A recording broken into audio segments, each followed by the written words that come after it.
Hey everybody, it's Allie from Geek and Fairy Tarot or Ethereal Earth Fantasy Art Studios. I am both an artist and a tarot card reader, and today I want to do another art focused video. A while ago, so long ago, I introduced you to my enchanted insect paintings and talked a little bit about how I got started as an artist and what inspired me, and I shared my 5 insects.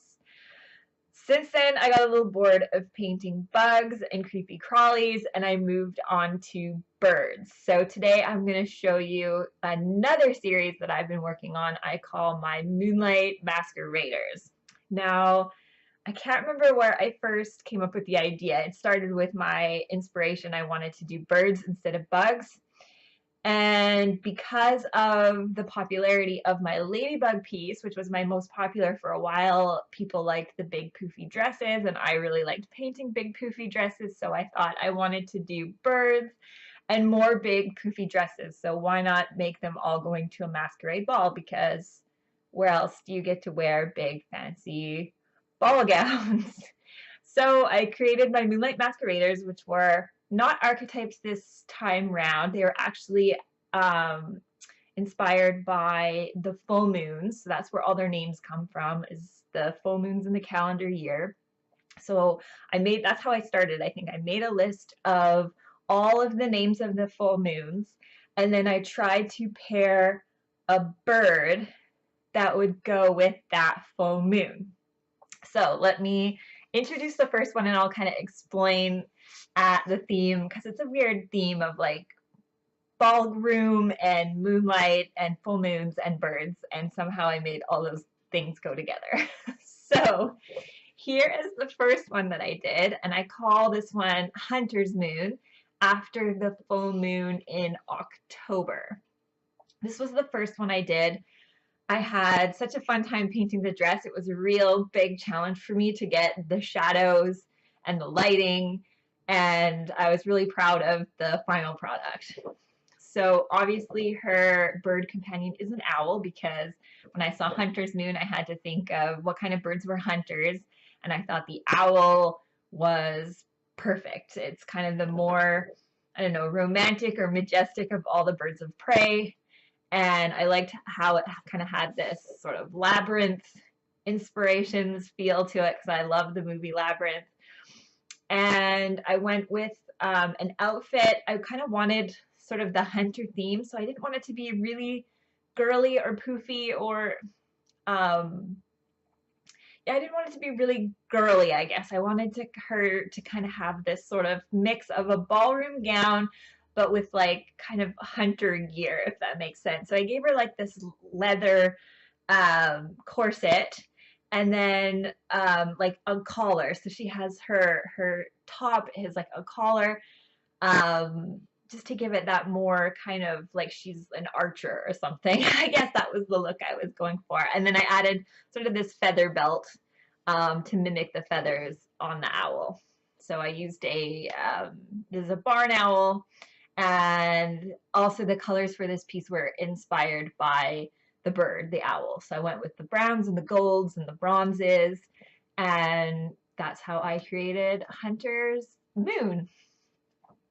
Now the next one that I did is Pink Moon. Pink Moon is the full moon in April, and it's called Pink Moon because it's the time of year that the flowers start to bloom, and some of the earliest spring flowers are all pink. So you get like the cherry blossoms, and I think there's like a ground phlox that is pink as well.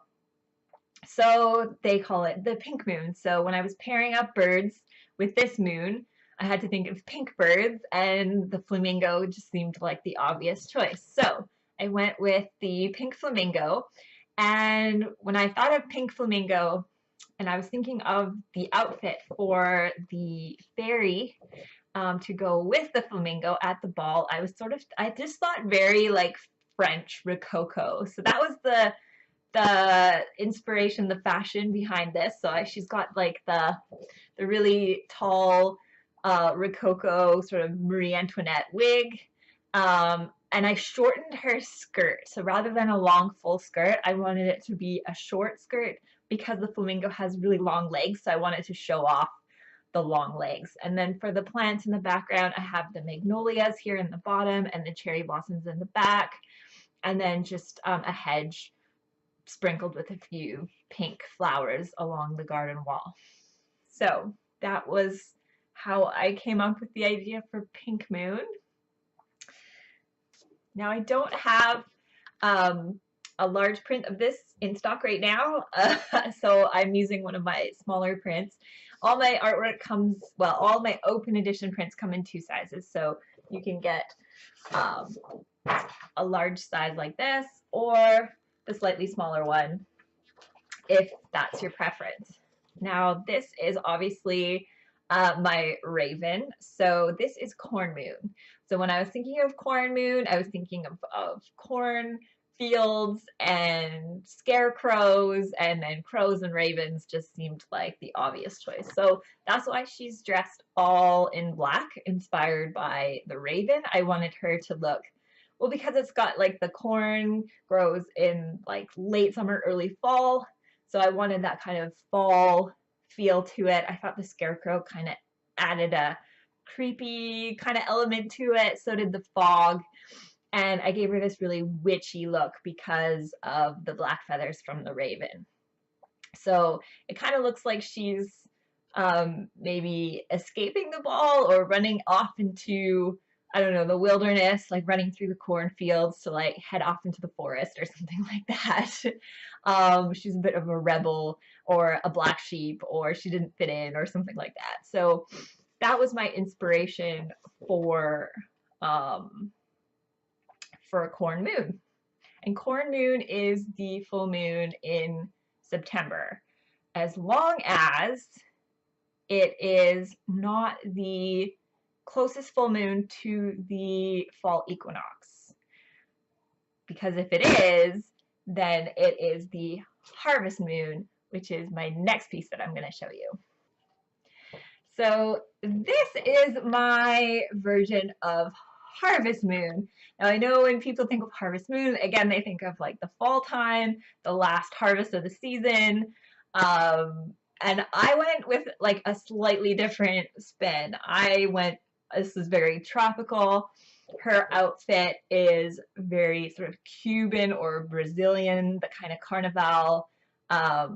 Actually, when I thought of the outfit I wanted to paint, I was thinking of that episode of I Love Lucy where she's kind of dressed up in the Cuban regalia and has that kind of Carmen Miranda Tutti Frutti hat. So that's what I was thinking when I thought harvest. I thought, oh, let's go like Tutti Frutti, Carmen Miranda in this very Cuban, very vibrant, brightly colored, ruffled, layered dress. So I wanted to do that, and I thought bright colors, rainbow colors because of the fruit. And when I think of rainbow birds, I thought of the macaws. So I have a scarlet macaw and a golden macaw sitting there watching her with her basket of fruit, as well as the fruit on her hat, her Tutti Frutti hat. And I went for really tropical plants. You got some banana leaves in the background and some really brightly colored tropical plants, and then the moon mimics the rest of the painting and is colored rainbow as well. So those are my Moonlight Masqueraders. I want to do more. I had a whole list so that I was going to do 12, maybe 13 to add like a blue moon in there as like a wild card 13th. But I'm the slowest painter in the world. So right now, especially with a new baby in my house, which is why I'm sitting in this room right now, because baby's snapping downstairs and it was easier to move my computer upstairs where it's quieter than try to move the baby. So that's why I'm in this room, if you were wondering why. The background looks a little different. Yeah, so I have plans to make more. I'm working on some penguins right now. Maybe you could guess which moon that might be. Yeah, and I hope you enjoy them. All my artwork is available on my website. You can go to alisonspokes.ca, click the art site, and all my artwork is there. You can buy it in the form of art prints or merchandise. So I have things like greeting cards, bookmarks, tote bags, notebooks, um, even tarot bags. If you follow my channel for my tarot videos, you can purchase any of, I think, most of those, the artwork. I think 3 out of the 4 I showed you, because Harvest Moon is pretty brand new. I don't have a lot of merchandise for that one yet, but it is coming. Let me know if you have any questions or comments about any of the art you just saw. I'd be happy to chat about my media, which is digital media, by the way. I do digital painting, or any other questions you have about my process or my pieces. So thank you again for watching. Subscribe to my channel, and until next time, keep sparkling and stay shiny.